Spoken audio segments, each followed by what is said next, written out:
Refreshing wild cherry cola meets smooth cream. The treat you deserve. Pepsi Wild Cherry and Cream. Treat yourself.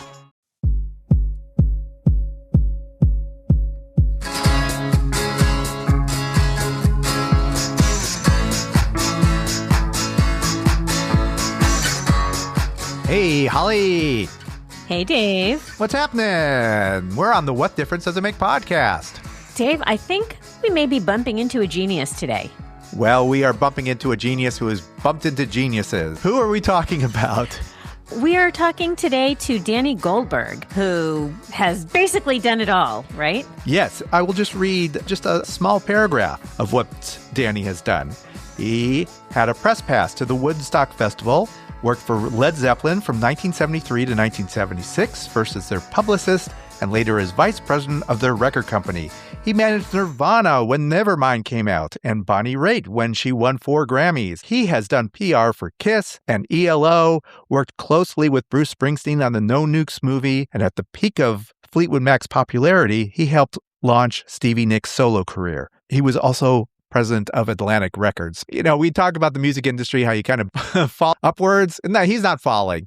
He's kind of almost like a successful Forrest Gump. He was there everywhere. He was everywhere. He also was the head of Mercury Records and Warner Brothers. And also founded Artemis Records. Steve Earle and Warren Zevon were on those labels. He's still working with Steve Earle, as we'll learn. So a fascinating guy who has a fascinating book. What is this book, Holly? His book is called Bumping into Geniuses, My Life Inside Rock and Roll. And it was originally published in 2008, but he has updated it with 10,000 words, and including a new afterword. So he felt it was time to reissue it because it was out of print. And I believe he was right in thinking this is the time to reissue it. Yeah, he just has some updated thoughts because the music industry constantly changes. Danny's a good guy to hear about his opinion on what's going on in the world of the music industry. What difference does it make? We talk to the industry insiders. This is one of those. So if you're new to the podcast, please subscribe. And you can find us on our website, wddimpodcast.com, which stands for What Difference Does It Make? Podcast.com. Where else, Holly, you got? On Facebook, where you can find Danny himself at What Difference Does It Make? Podcast. We're all over social media at WDDIM Podcast. Why don't we jump right into it? Danny lives in New York City, so you may hear some sounds of New York City, so you'll feel like you're part of the scene. So let's jump into it. This is our talk with Danny Goldberg. He wrote a book. It's called Bumping Into Geniuses, and we're talking to him about it on the What Difference Does It Make podcast. Hi, Danny. Hi. How are you? Very good. Danny's still got the hair. Look at that. Still nice. Still impressive. No, it's my dad's genes, I guess. He had his hair. You're doing well with it. Keep working it. Clearly, you're in New York City right now, What right? choice do I have? Right. No, I don't. No, well, there are other choices, but if you want, but you're doing good.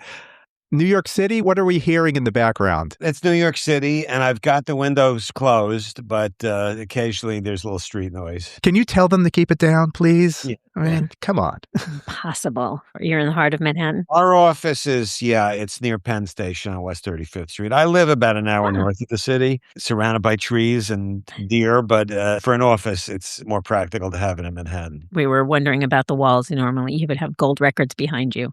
Oh, I have gold records kind of in the corridors when you walk into the suite, but in my own office, I don't like to have gold records. It's a little gauche. So I like it out in front so people can know I had some success in the past, but I don't have them in my physical space. See, Dave, that was exactly what I thought. That was my sentiment. I think it's a little embarrassing, but I like having them, but I like pretending that I don't care that much. Are you pretending? Because I would care. It's the actual life that matters a little more than those things, but it's nice to have them, I guess that leads us into bumping into genius. It feels like these things just happened. I was surrounded by geniuses. I had, maybe I had a little bit to do with it. And that seems to be the tone of the whole book. Is that kind of what you were going for in this? I want to honor the reality that why anyone's interested in a book like this is because of the artists that I work with. The whole music business and the culture surrounding it has so many different pieces to it, and I'm grateful to have had a role in it, but it's the artists that are the important people. You could be great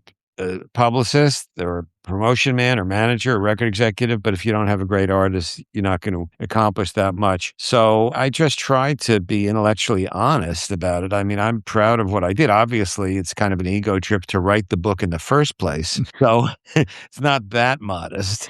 But I thought that the way it would feel right to me was to keep the camera as much as possible on the artist and to recognize that it's because of their talent that I got to do what I do and have the career that I've had. So before we get into any of the artists, you started as a music lover, journalist, reviewer. Yeah. And that sounded like that's what you wanted to do. Yeah, I didn't know really that there was such a thing as the music business till I got this job as a clerk at Billboard magazine. I was a huge fan of rock and roll in high school. I graduated from high school in 1967, the Summer of Love. Some of the great albums came out, and it was definitely, I was one of those obsessed fans. But I didn't really know there was a business about it till I got this job at a trade magazine, which I got, through an ad in the New York Times just so I could get my own apartment and not have to live with my parents. I wish my parents were still alive. I loved them very much, but didn't want to live with them when I was 18 or thereafter. So I found out there were people that were getting paid money and getting into shows for free and just to write their opinions about it and get free records. There was no streaming then. You needed cash to get a record that you could listen to. So I got very intoxicated with the idea that was even a job. And then I really admired some of the people that were writing about rock and roll. It was a new field. There was no such thing as rock criticism until like 1966, 67. I think Crawdaddy was the first rock magazine, and then Rolling Stone came along a year later where people were kind of taking this thing seriously instead of just pictures of the Beatles and lunchboxes with the Beatles pictures and teen mags. The depth of rock and roll stimulated people that were rock critics, and I thought that was just a fantastic job. But I found that it wasn't exactly a career path I could succeed in. I tried for a few years. It was really fun. It was a great community of rock writers in New York to be part of. And again, there was this party every night and shows to go to. But I didn't have great discipline as a writer in those days. I developed that later in my life. And I also hated criticizing people. These were people I idolized. And to really be an effective critic, you've got to criticize. And I tell the story in a book of I wrote this one review of the Rascals. And I just thought if you're a critic, you're supposed to not just only be enthusiastic. So I said something, and Gene Cornish twanged his guitar because this was the era of guitar heroes, Hendrix and Eric Clapton and Jeff Beck and even George Harrison and Keith Richards. And he was not at that level, but he was the right guy for the Rascals. So he called Billboard and started complaining about what an insult this was, that he'd spent years practicing the guitar. And I tried to say, well, I didn't mean twang as a criticism. It was just a descriptive. I'm so sorry. But I just felt terrible because, I idolized these people. And after that, it was very hard for me to ever write a critical sentence about a rock artist, which I think served me very well in my subsequent career as a publicist and a manager, but did not brand me as the most sophisticated critic. I feel like I couldn't do that. So as a manager, how do you handle an artist's, let's just say, fragile ego, or, just kind of keep him going and critique him and give your honest opinion? Because that's what a manager is. You're kind of balancing that fine line. What was the trick for you? I think a manager's got a couple of roles. One of them is certainly to do the things that an artist either doesn't have the skill set to do or the time to do, like negotiate a record deal or put a tour together or things like that. A lot of it is to be an advocate. I don't look at my role as a manager then or back in when I did in the past, where my criticism is a big part of the job. I mean, I think if somebody is doing something that I really feel is going to hurt them, then I'm obligated to tell them that. Or if I have an idea that I think is great, I might share it. But the kind of people I've worked with are auteurs who pretty much know who they are as artists. And my main job as a manager is to be an advocate, not to be a critic. Again, so every once in a while, if someone's wandering off into traffic, you've got to say, no, let me just tell you what the adverse results might be. But that's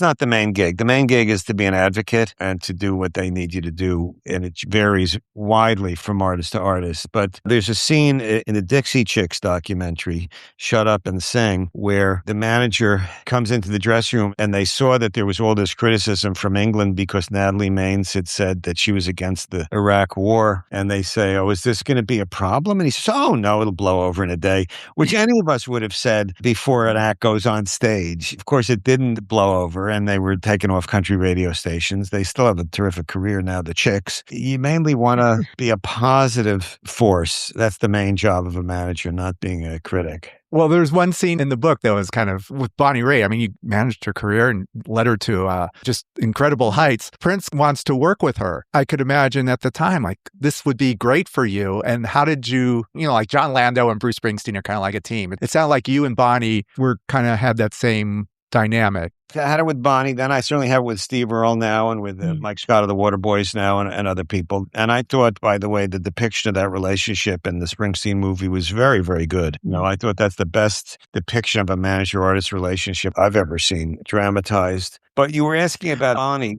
Well, there was an opportunity for her to work with Prince.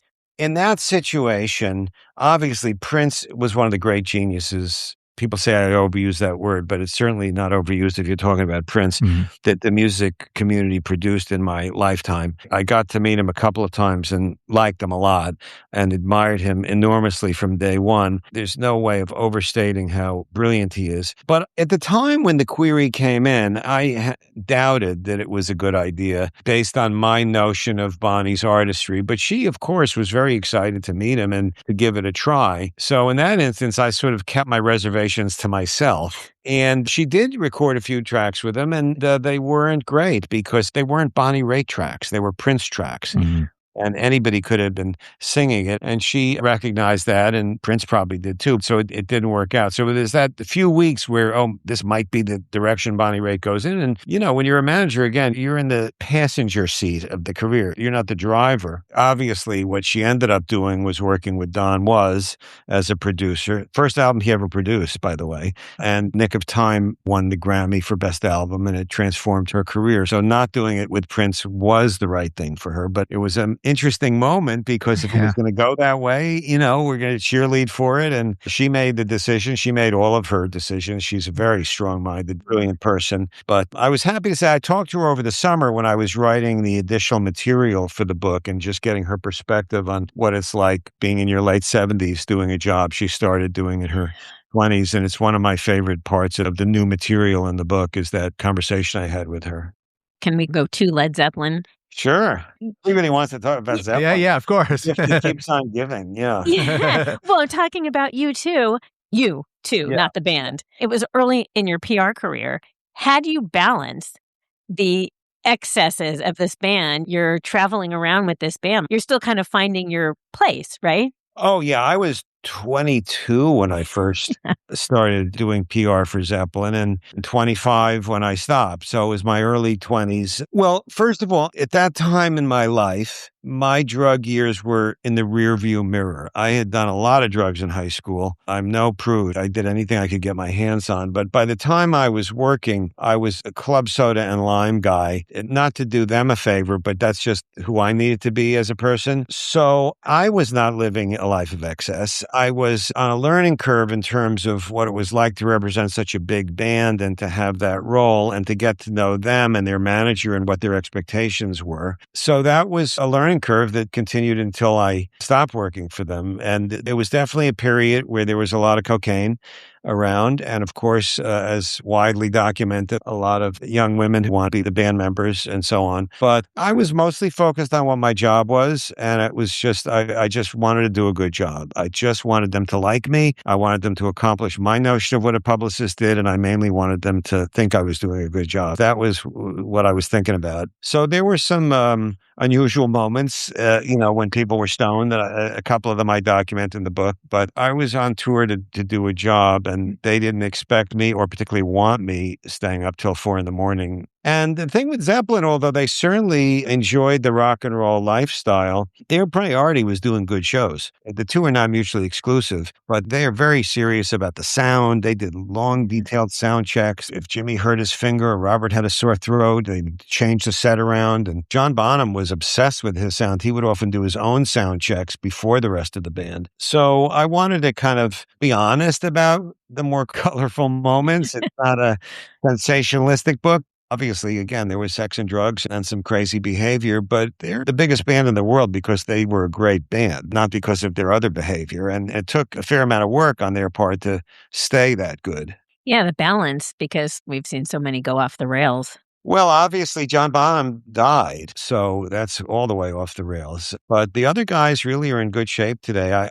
The only one I've really seen much of the last few years is Robert Plant. He was always the one I was the closest to because he was the one who was the most interested in dealing with the media. But by all accounts, they're all in very good shape. So thank God, not every rock and roll story is a tragedy. I guess as a PR person, it was always interesting, especially with Nirvana and Led Zeppelin, like their roles with the media. And as a PR person, like with Zeppelin, they did want the respect from Rolling Stone magazine. They wanted to get articles in there.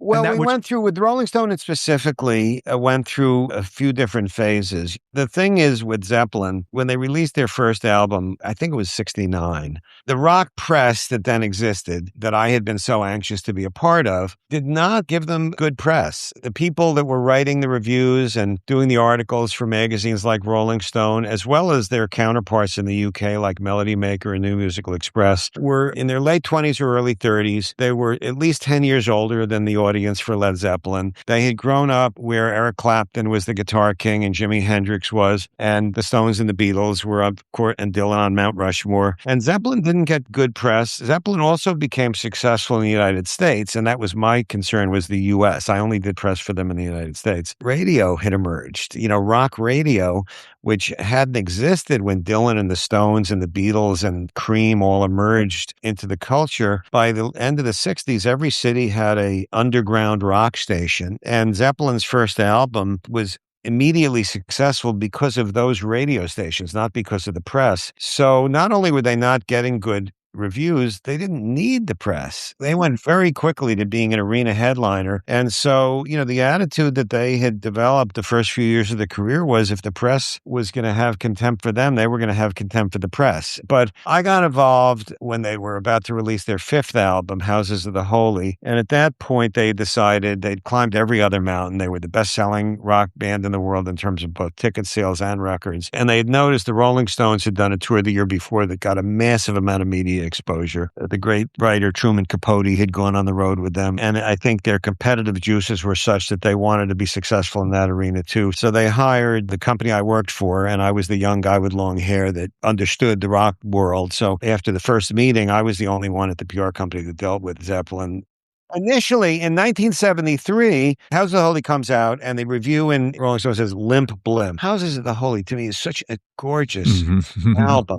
It's one of my, all of Zeppelin's albums are good, but that's really just one of my favorites. And it was just so knee-jerk, hey, we're going to show we're cool by criticizing Led Zeppelin. So then when they wanted to do an interview, Jimmy Page said, no way. Then in 75, now I'm working full time for them. And Jan Wenner called me, which I think was the first time I ever spoke to him, and said, look, we understand how they feel about the magazine, but how about you could pick the writer and we'll do a Q&A. So it'll just be the questions and the answers. You won't have to worry about today what you would call snarky. I forget what the word he put in, sarcastic or something. So I went to Jimmy and I said, look, we got a lot of mileage out of saying no to Rolling Stone, but this is what they came up with. And I said, I think you should really think about it. And he agreed. I said, well, who do you want to do the article? So on the 73 tour, the LA Times music editor, Bob Hilburn, had said to me that he realized that Zeppelin fans were younger and that younger people understood them in a way that older writers didn't. So there was this kid in high school who was a really good writer who he wanted to do the Zeppelin story. So I idolized Bob Hilburn. I said, yeah, whatever you want. So it was Cameron Crowe. So I think Cameron was 15 or something, and he did a very good LA Times story. So I asked Jimmy, who do you want? He says, let's get Cameron Crowbar. He made up a nickname for him. And so Cameron did the cover story for Rolling Stone, and then everything was fine between Zeppelin and Rolling Stone from then on. Conversely, the 90s and Nirvana's has this indie cred, and to be, you want to be in a fanzine, you want to do these indie magazines, and of course, Rolling Stone comes a calling. And based on your book, Kurt was following the trends. He wanted to get noticed. Well, Kurt was much more personally engaged with the media than Led Zeppelin was. Led Zeppelin had a million things going on, and one of the new things they wanted to do on their fifth album is, okay, let's get some different kind of press in the U.S. and replicate it in the U.K. Kurt was of a different generation. He had grown up reading Cream. He didn't only read all of the punk fanzines, which he definitely read, and he was a product mostly as an artist of the 1980s American punk rock culture. But he also read Rolling Stone. He read Spin. He read everything. And there was this tension by the 90s between, this is now a whole other generation, we're talking, almost 20 years later, between what were then called kind of the dinosaur rock bands like Led Zeppelin and the punk bands. And Rolling Stone had pretty much ignored a lot of the artists that Kurt and the other members of Nirvana really admired, like the Melvins and Flipper and Dead Kennedys and those kind of artists. And Spin had come along specifically to kind of address that younger alternative rock audience. And the first cover story about Led Zeppelin was in Spin. I had been friends with Bob Guccione Jr., who created and edited Spin. We had lunch. He told me he was going to put Soundgarden on the cover. And I said, look, I've just started working with this other band from Seattle. Trust me on this. And he did, and he put Nirvana on the cover. It was their first cover story, and I think it's the best-selling issue ever of Spin. Bob always references it in any interview he ever does about the history of Spin. But when Rolling Stone wanted to do it, it was a similar kind of a thing. I think they assigned Michael Azerrad to do the Rolling Stone cover story, and it was a good call, whether it was Jan or somebody else picked Michael Azerrad. Michael Azerrad just connected immediately with Kurt. Personally, he was a punk rock kid. He was short. They're both around the same height, and they just spoke the same language. Later on, when Kurt was agonizing, there was some book going to come out, was going to be very critical of Courtney. So we decided, well, why don't you just authorize somebody to write a book, and you'll give the interviews for it. That'll be the book people read, and it'll marginalize this other book. That strategy worked. The other book was never published, and Azerrad wrote Come As You Are, which is still the first book about Nirvana and one of the best. Kurt had some angst about it. There's a famous photo of him on the cover of that first Rolling Stone cover story wearing a T-shirt that says, corporate rock magazines still suck. Because he was in Australia when they wanted to do the photo, and he called me and just said, I feel terrible about posing for a photo for Rolling Stone. I mean, do you think they would just use one of the photos we already have? So I said, they're not going to use one of the photos you already have for the cover of Rolling Stone, but you don't have to be on the cover of Rolling Stone. It's fine. The album's already number one. You can do whatever you want. They'll do a story. You won't be on the cover, but don't worry about it. You don't need that. So I didn't know what he decided till a day or two later. It's again, Australia is a very different time zone. And that was his solution, was to create that T-shirt. And Kurt was so brilliant when it came to the media and controlling his image. He had demons, obviously, killed himself at a young age and prone to depression and drug abuse. But when it came to his career, he had such crystalline clarity. And when I saw the photo, I thought, I don't know, that's a little bit silly. You do the cover, but then you say they still suck. But like so many things he did, it touched exactly the right balance between punkishness and mass exposure.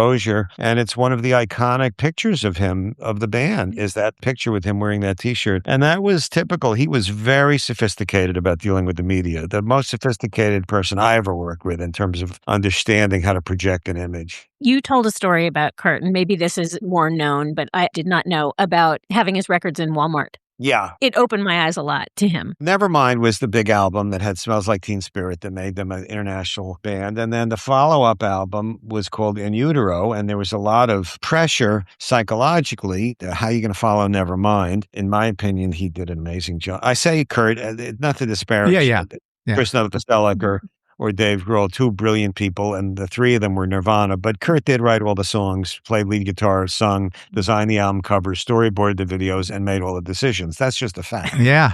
No disrespect. Obviously, Dave Grohl did just fine without Nirvana. And Chris Novoselic had a distinguished career, but Nirvana was Kurt's band. It just was. So like he did with the other album covers, he designed the album cover In Utero, and it had some kind of stylized versions of fetuses on the cover. Now, the funny thing about this is that when Nevermind came out, it had that album cover of a baby grasping for a dollar bill on a fishhook, and you could see the baby's penis.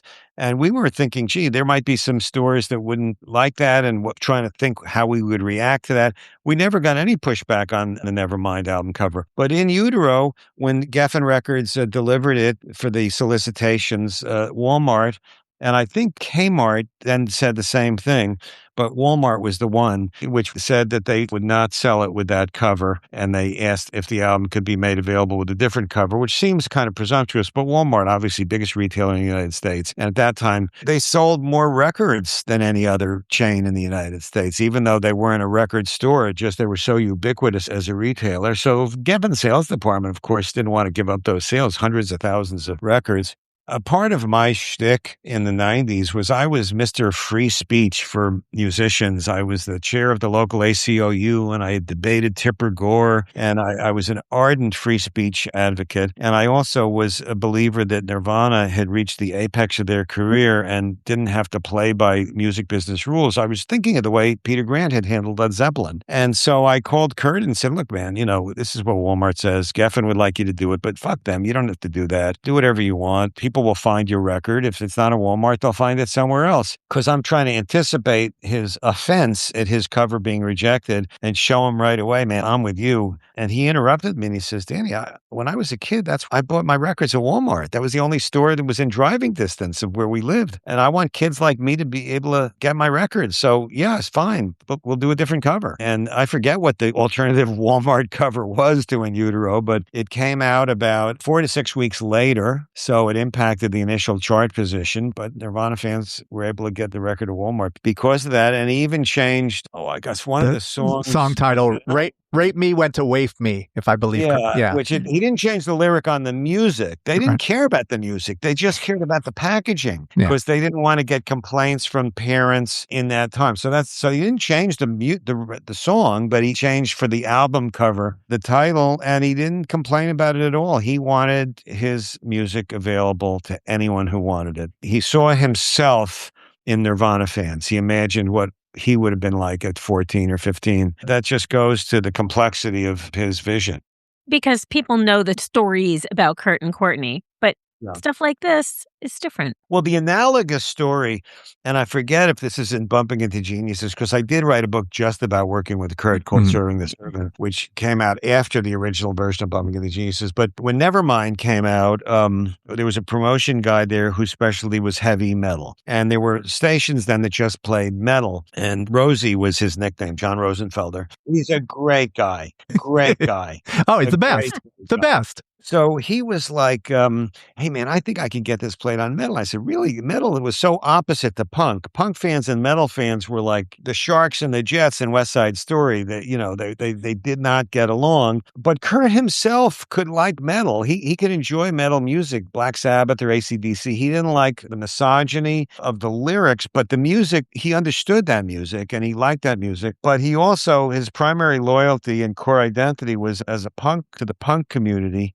So he was really ambivalent. Sometimes he would do something with metal, but then he wouldn't go too far. He would, it's fine to promote it to metal, but he limited the amount of interviews he did. He didn't want to look like he was, selling out. But the center of the universe, if you were trying to be a big musical artist in the early 1990s, was MTV. MTV was the national channel. Rock fans, music fans of all kinds, that's what they listened to. And that's what Kurt watched. And they had a show called Headbangers Ball. Nirvana became a very big artist for MTV very, very quickly because the video for Smells Like Teen Spirit was such a monster, so brilliant. And they made subsequent videos, and they wanted Nirvana on any show they could get them on. They wanted an acoustic session. And most of the time, we hated to say no. It's not just me, but Kurt hated to say no to MTV. So it's supposed to be on Headbangers Ball. So he agrees to it. But then when he shows up to do the interview, he's wearing a dress because that was his way of saying, hey, I like heavy metal music, but I'm no macho guy, It was like the Rolling Stone cover. He just brilliantly had his cake and ate it too. And then doing Unplugged, did he go over the set list with you at all? It's like, we're going to play some Bowie covers. We're going to do this band, the Meat Puppets. We're going to play an old folk tune. Did you have any say? For sure knew the Meat Puppets were going to be with him. That required a little bit of advanced planning. I knew he wanted to do it on his own terms. I didn't go to the Unplugged because I was living in LA then, and my wife was 8.5 months pregnant with my now son, Max, and I just didn't feel it was the right thing to leave town then. He definitely wanted to do it on his own terms. He didn't do some of the hits, doesn't do Smell Like Teen Spirit, for example. He did do several Nirvana songs. songs, as you say, the Lead Belly song. He'd been kind of obsessing on Lead Belly, but I didn't know he was going to do the Lead Belly song till he did it. I did know about the Meat Puppets, and I knew that he was going to do the Bowie cover.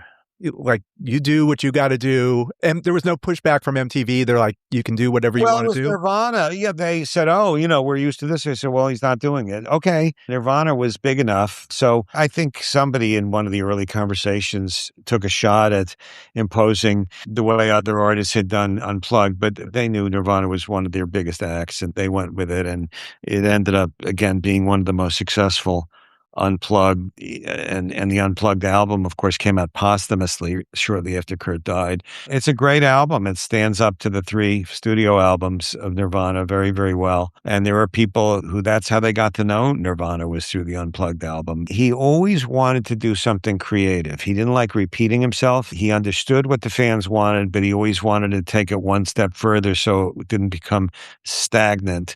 And that's part of his greatness. And Unplugged is another example of him taking what had become a pretty routine greatest hits acoustic formula and turning it into a work of art. We are talking with Danny Goldberg. He wrote a book, Bumping into Geniuses. And now we're going to bump into some ads. How many discounts does USAA Auto Insurance offer? Too many to say here. Multi-vehicle discount, safe driver discount, new vehicle discount, storage discount, legacy. How many discount. discounts will you stack up? Tap the banner or visit usaa.com/auto discounts. Restrictions apply. LifeLock, how can I help?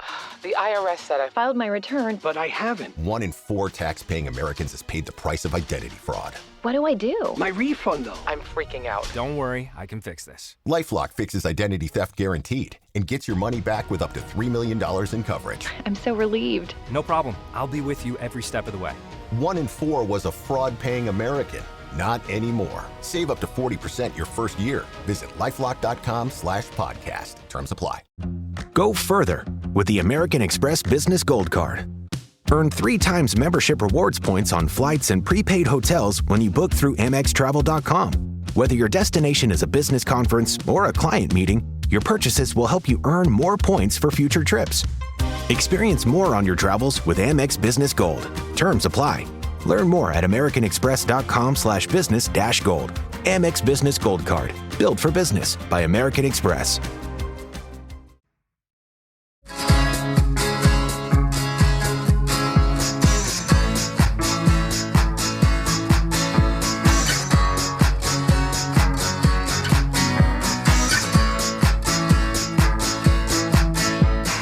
We're back on the What Difference Does It Make podcast with our guest, Danny Goldberg. So how did you feel about Unplugged and MTV in general? Well, I was the manager of Nirvana. I loved MTV because they were the way that you could connect with an audience. I think MTV, I got along great with them. Every once in a while, they didn't want to play a video of somebody I was involved with, and my feelings would get hurt, and I'd be very indignant. But overall, I think they contributed to the culture in a really positive way. Do you take everything personal? I really try not to. When I was younger, I took everything personally. What's interesting about being a manager, and this is not just me, but I have a lot of other friends who are managers, we end up taking things like if someone is disrespectful to an artist or says just, no, I don't want to sign this or I don't want to pay for that. It's like a personal insult. It's almost like the way you would feel about a member of your family. And it took me, I'm still working on this. Yeah. But it took me a while to really understand, look, everybody's got to do their job and you got to fight as hard as you can. But if you don't get what you want, you can't take it personally. They're just doing what they think is the right thing. But when I was younger, I used to take everything personally and it did not serve me well. Although it does, I'm going to say another hard-headed person that you worked with. I think it was you with John Mellencamp. You did PR with him, right?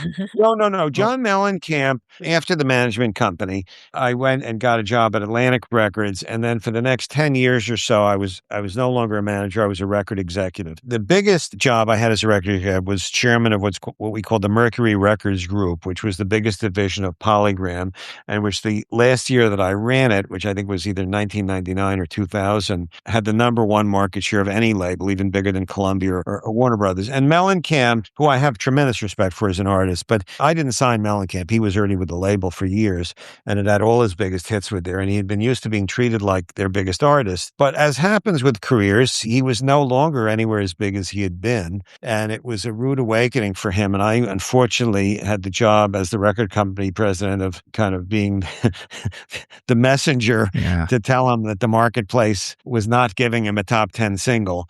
And after he'd had like many top 10 singles in a row, and he never had another top 10 single. It wasn't that we just did such a bad job. It was that phase in his life was over, and he's had an incredibly good career post-pop as a real farm-aid, authentic singer-songwriter. I mean, he's got a great subsequent career, but unfortunately, I caught him just at the end of one career before he built this second great career, and it was a certain amount of stress to have to give him news he didn't want to hear. I mean, I've run into him many times in subsequent years, and it's always very polite, but it was not fun to be on the receiving end of his unhappiness at that moment. But, you know, it comes with the job. When you're running a big label, when you're a manager, you really super serve a handful of people. When you're running a big label, you've got hundreds of people that work for you and dozens of artists, and you can't please everybody, and you've got to make choices and live with the fact that some people are going to be disappointed in not being a priority. That's part of the job of being a record company president. Very different role than being a manager.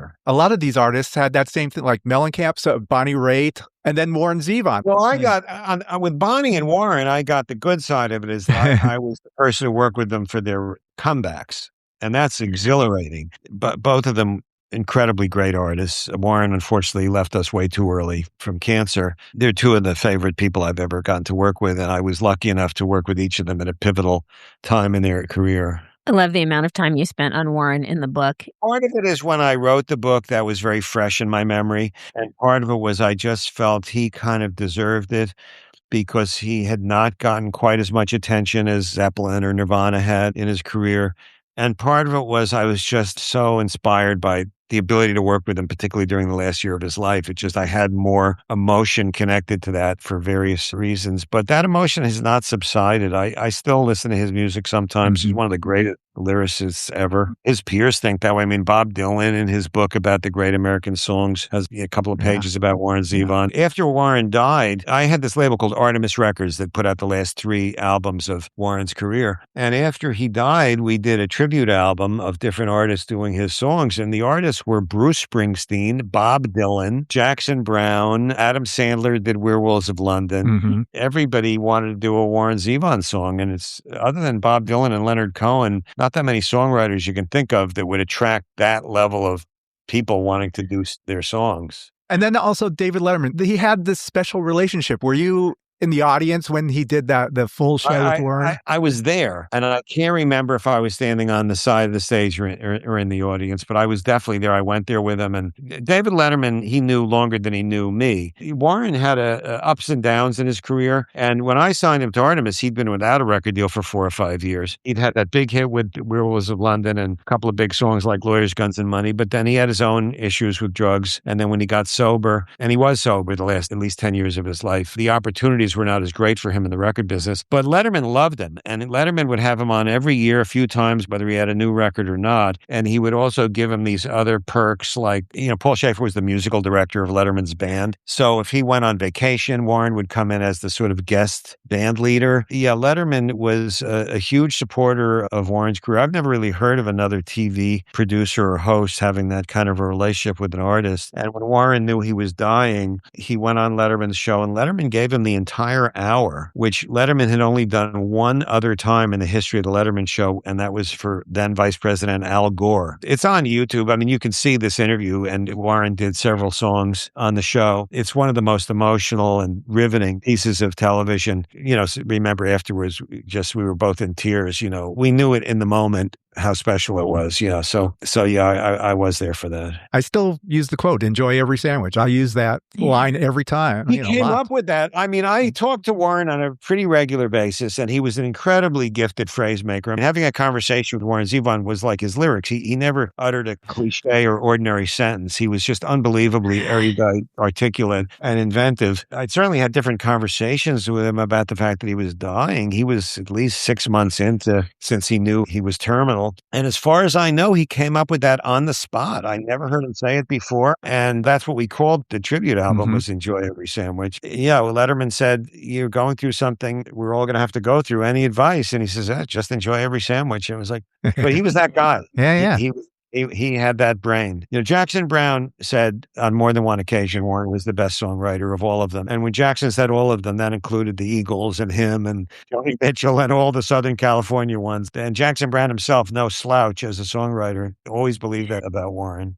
How do you feel about him getting into the Rock Hall through a sidebar? I think I'm glad he got in. I mean, I don't think it's that big a deal one way or the other. If you've ever been to the Rock Hall of Fame, it's like they have exhibits. It's not like who's in it. There's one little area where they have a wall of plaques or something. It's a subjective thing based on whatever the committee is at the time and whoever the voters are at the time. And I don't think it defines someone's legacy. I think the legacy is defined by the fans and how they listen to and care about the music and other artists doing the songs and all that stuff. But it meant a lot, particularly to Jordan Zevon and a lot of Warren's fans. And they shows that persistence works. I mean, he was turned down year after year, and so he finally got in a couple of years ago. Again, I thought that Bob Dylan, including Warren in his book, and Tim Walz, when he got nominated for vice president, quoting Warren in his first speech, Letterman being inducted into the Comedians Hall of Fame, or their equivalent of it. Eddie Vedder sings him, Keep Me in Your Heart for a While, Warren's song on his last album. I think those moments are more meaningful to his legacy, but there were definitely people who cared about that, and I'm so glad he got in. I saw Jordan. There's a charity that Jordan's involved with to raise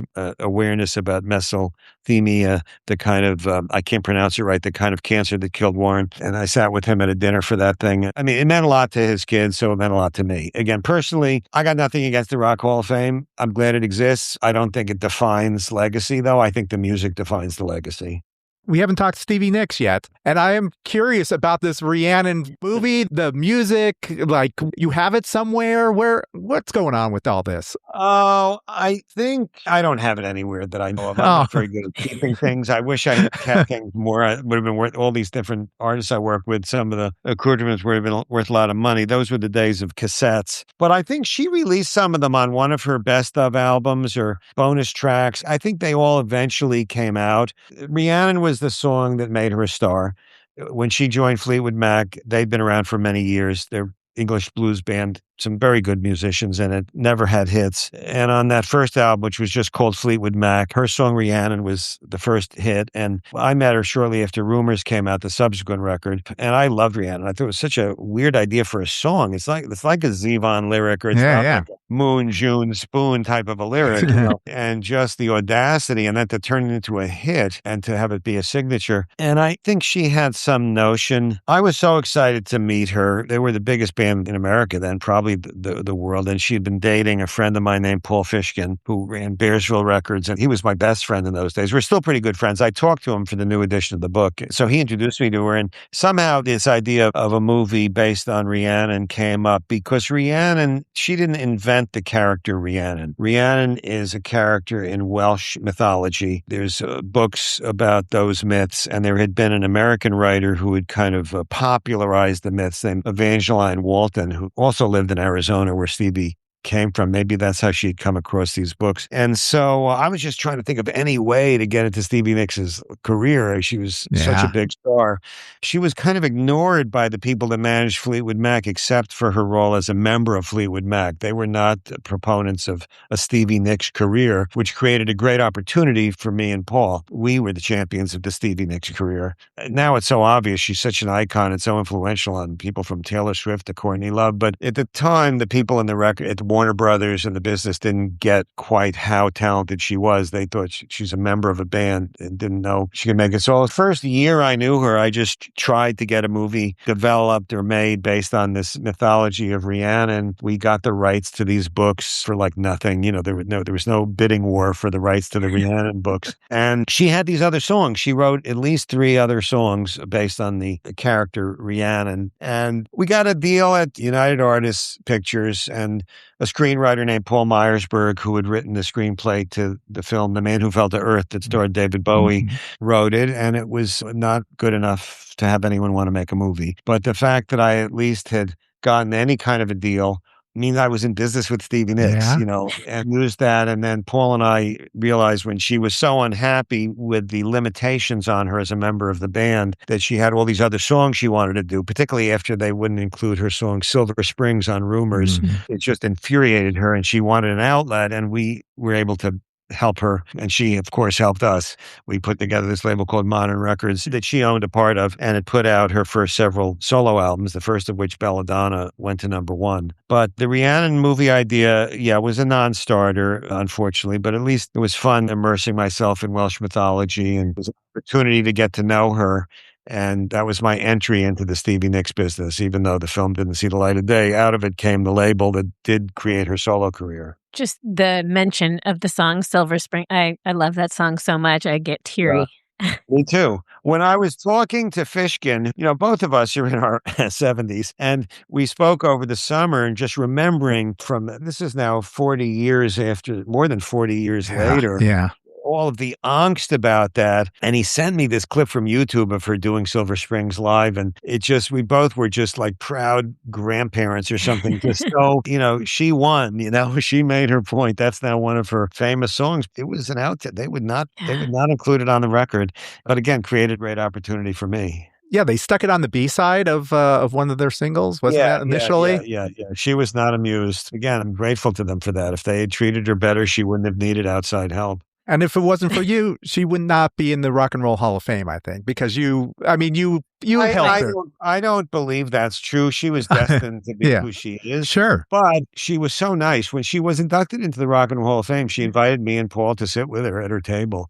And she mentioned us in her speech. This is just a few years ago, literally 40 years after the fact. So she certainly been very, very generous in her acknowledgement of the role we played. But, she wrote the songs and sung them. We didn't do that. No, but you got her to take the leap, I think. We certainly encouraged it. Yes. It's hard for me to believe she wouldn't have found another way, but we did it, and I'm very proud to have played that role in her career. You had to deal with a lot of the female bias, I think, with both Bonnie Raitt and Stevie Nicks. I'm sure you felt a lot of that pushback that both of these were up against. Well, Bonnie was a different kind of a thing. I think Stevie, because she was so flamboyant visually with her shawls and twirling around and her theatricality and her flirtatious nature and her glamour, that it took a minute for some people in the business to understand, no, she wrote those songs, the lyrics and the music. She's not just a singer. She's an auteur. In the Bonnie example, Bonnie was never much of a songwriter, although she did write the song Nick of Time, and she's written a couple of other songs. She was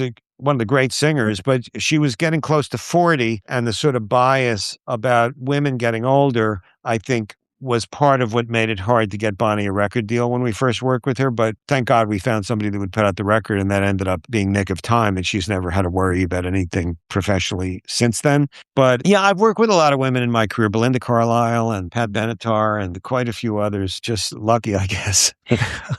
You're going to stick with that story. It's a safer way to go. The alternative is coming off like a bombastic egomaniac. Yeah. And there are some people who've played roles like mine who come off that way, and I just say, I don't want to come off like that. I don't want to mention any names. But again, I must have had a pretty big ego to have written a book about myself. Oh, good. You got some great stories. One of the first exciting things you got to do is to go to Woodstock. Country Joe just passed away. What was it? Yeah, what was it about? Were you there when he's doing the 1, 2, 3, 4? Can you talk to us a little bit about that? I'd be happy to talk about Country Joe. I never got to know Country Joe, much to my regret, because he was one of my favorite artists when I was young. When I was a kid, we'd go to parties or something. It was the Rolling Stones, the Beatles, Bob Dylan, Donovan, as a New Yorker, Lovin' Spoonful, and Country Joe and the Fish. They were right up there, certainly as big as Jefferson Airplane or Grateful Dead were in terms of the West Coast bands. And at certain moments, I liked them even better. There was just a particularity about those lyrics, and Country Joe was the most political of the Bay Area bands. I'm sure they were called Country Joe and the Fish because based on a Mao Zedong quote that a revolutionary goes with the fish or something like that. And he was the lead singer and wrote a lot of the songs, just incredibly important. They didn't have the longevity of the Airplane or the Dead, but in the moment, in 1966, 67, 68, 69, I remember the first time I heard their first album. It was just mind-blowing. So in terms of Woodstock, yes, a lot of the attention on them has been appropriately because they sang the song Feel Like I'm Fixing to Die Rag, which was an explicit anti-Vietnam War song, and it was part of Woodstock, and it's in the Woodstock movie, which, of course, the Woodstock movie only had a small percentage of all of the performances. Now, do I remember seeing it at Woodstock, or do I just remember seeing them do it in the movie? I don't know.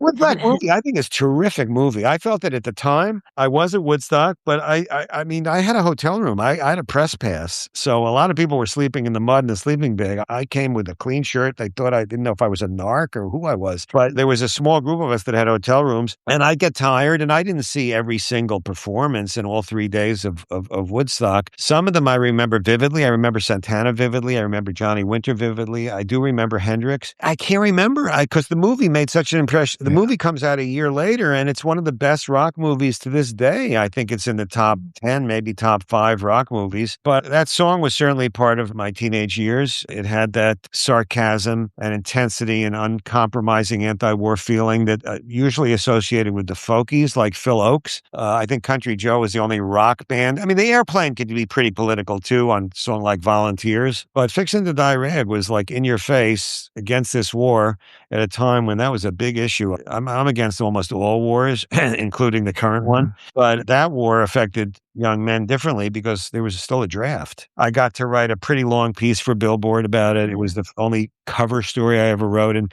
the editors there who were older and who were oblivious to all the cosmic importance of it and weren't even big rock fans, they knew it was news and they really gave me a lot of space. And I was very uncompromising in my enthusiasm for it. And they only took out a couple of lines. It was really nice. It's still online, my review of it. And I'm very grateful that I was there. But I'll tell you, anyone who's interested in what that felt like, not all movies about rock and roll are good, but the Woodstock movies holds up quite well in terms of capturing the spirit of it. That Woodstock article was actually your launching pad. I mean, you're off and running. In retrospect, I had been writing articles before that, but that was the biggest one, and it's the only one that anyone, remembers. I mean, it wasn't the first piece I ever wrote, but it's the first piece I wrote that exists today on the internet anymore, probably. Although there's this website called Rock's Back Pages, which is started in England. It's like an archive of rock criticism, tens of thousands of pieces. They've got like 25 or 30 of my pieces up there. I look from Circus Magazine and things like that. There's a lot of them I don't even remember. But yeah, the Woodstock was certainly important for me. Not so much for my career. It was just so great to have been there. Can I ask you about the No Nukes, the Springsteen No Nukes performance? I guess a couple years ago, just his performance was released. So I got to see. They released it, I know. So I saw the whole thing, and it was just like, it was on Springsteen's 30th birthday, and he feels like he's old, and he's throwing the cake out, and he's like, I don't want to sell, I'm an old fart now, this is, my life is over. I mean, what can you tell me about this? It's funny. His birthday is, I think it's September 24th or something like that. So Bruce was born on September 23rd. Okay, all right. So that was one of those shows, was his 30th birthday. And I was going to turn 30 the following July, whatever, 8 or 9 months later. And we were in the editing room, in between those two birthdays. This was before digital editing. Yeah. So I was a co-producer, co-director of this movie, No Nukes, that produced that footage that you talked about. And I said, man, I'm going to turn 30. He says, oh man, it really feels different. So obviously 45, 46 years later, he still seems to be Bruce. What an incredible career. It was so great to spend that time with him. And then a few years ago, I interviewed him, and I use a lot of it in this book after Trump's first term, because he had been very outspoken during Trump's first term also. And I said, man, is No Nukes, was that the first political thing you did? And he said, absolutely. He'd done Born to Run, he had done Darkness. He hadn't released The River yet. That came out a few months after No Nukes. But he did the song The River in the No Nukes concert. That time was a brand new song. I looked on Spotify the other day. That's one of his most streamed songs is The River. I remember we were like looking at it, and it wasn't on a record yet. We were like, oh my God, this is like quite a song. And yeah, he decided at that point that he was 30, and it was a moment. He knew he was going to turn 30, obviously, when he did No Nukes, and that he had been successful long enough. He had built up some capital, like he said, that he could use. And after No Nukes, he did food banks at his shows. He did things for the Vietnam veterans. And then later on, did concerts for John Kerry's unsuccessful presidential campaign, and has been not afraid at all to share his political views. He happens to have the same views I have, so I love that. And at the same time, he's kept his fan base. I mean, he says, look, a lot of my fans are Trumpers. He said some members of my own family voted for Trump. Yeah. It's like that the music does transcend that divide. And how many things can transcend that divide now? But he's certainly not holding back. What a role he's played in the culture the last year. It's incredible. I mean, I can't think of a political figure who's been as important a thought leader as Bruce Springsteen. Guy's 75, 76 years old, a rock singer, but he's articulated certain things in an emotional mass appeal way that I haven't seen any journalist or politician articulate. Unbelievable. What an American hero. So, yeah, but I have a few pages in there about his thoughts about what it means to express himself politically as an artist. It's one of my favorite parts of the new edition of the book. Okay, so that's a good transition. Why are we talking about this book that's 10 years old? Well, I published the book originally in 2008, and then it went out of print, and I nagged my agent to get it reissued because I just had a feeling somebody would want it. And it's so important to me. This defines that kind of first 35 years of my career. And it got really good reviews when it came out. I thought somebody would want it. And happily, this publisher called Diversion Books liked the idea of reissuing it. And I wrote 10,000 new words to update some of it. I did a new conversation with Bonnie Raitt and with Springsteen. I have a passage about Led Zeppelin's late road manager, Richard Cole, who's kind of a pretty well-known figure in Zeppelin fan circles, and talked to my ex-partner Paul about Stevie Nicks. And then there's a part of the book that described how the business emerged in the 70s and 80s. And I have this embarrassing few pages that I left in describing the economics of the record business as of 2008, which it might as well have been written in the 19th century because streaming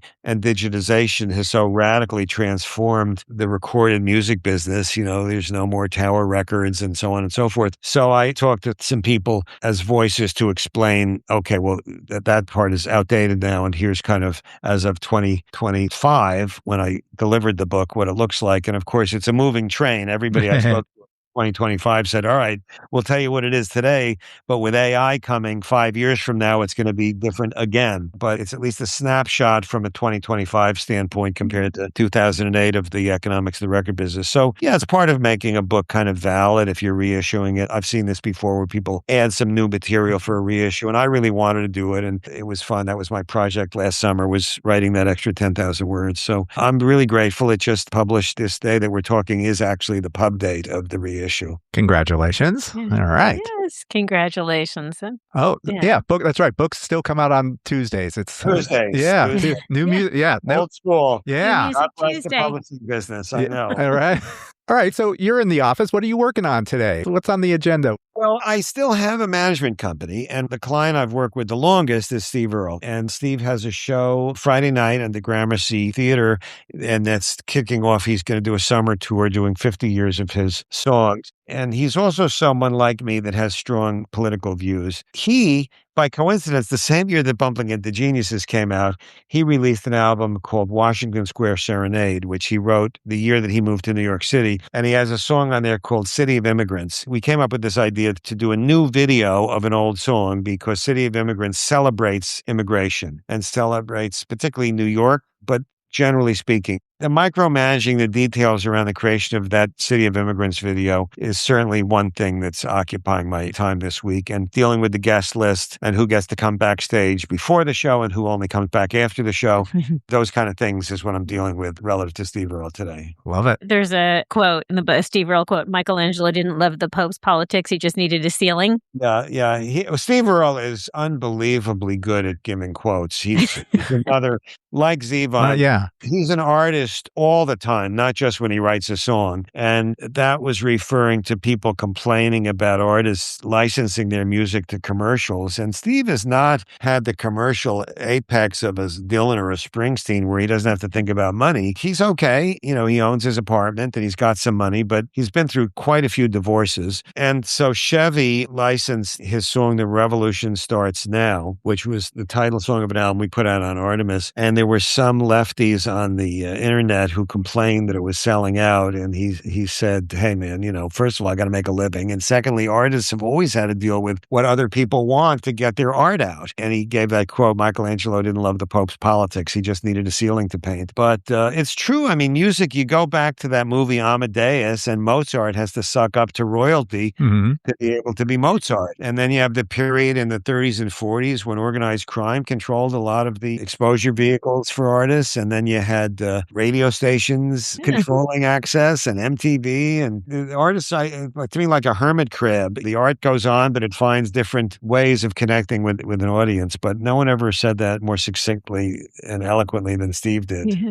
Have you discovered Substack yet? Oh, I subscribe to many Substack. Okay. Cracks me up. I get, so-and-so is following you on Substack. Well, they're going to be very disappointed. Yeah. I haven't put anything up, but maybe after this book is in the rearview mirrors, I get the itch to write again. Maybe I'll start writing a Substack. But at the moment, I haven't felt the call to do so. Yeah. No, that's good. I'm glad you're still exercising that writing muscle. That's very cool. We'll see. It's, I published a book in October called Liberals with Attitude, the Rodney King beating and the fight for the soul of Los Angeles, which is a political book. There's not much about music in it, although it refers to the rap of the time. And that was a 4-year project. And then this was a smaller project, writing the new pieces for this. So right now I've got kind of a vacuum in my head. I don't have a new writing project yet, but hopefully one will come to me in the next year or so. It's a lot of work. Yeah. And you got to be able to withstand a lot of doubt and rejection to do it. So I need a level of intensity to jump in that I don't yet have. But I've written 6 books, so hopefully I'll do a 7th. But at least I got the 6. They're on the shelf. Look at them every day. I did that. That's a good attitude. At least I got to 6. Yeah. Yeah. And at least we got to speak with Danny Goldberg. You're one of those guys that we read about all the time. The artists that you were associated with, it was always just the connection was really cool. So we've been reading about you and learning about you for our entire music careers. Very flattering. Thanks. Yeah. Thanks, guys. I appreciate talk to you at this moment. Great talk with a great genius. Danny Goldberg would not call himself a genius, but you don't get to the heights that he got without being a smart guy. Not a sarcastic smart guy, but a very humble genius. I thoroughly enjoyed talking with Danny.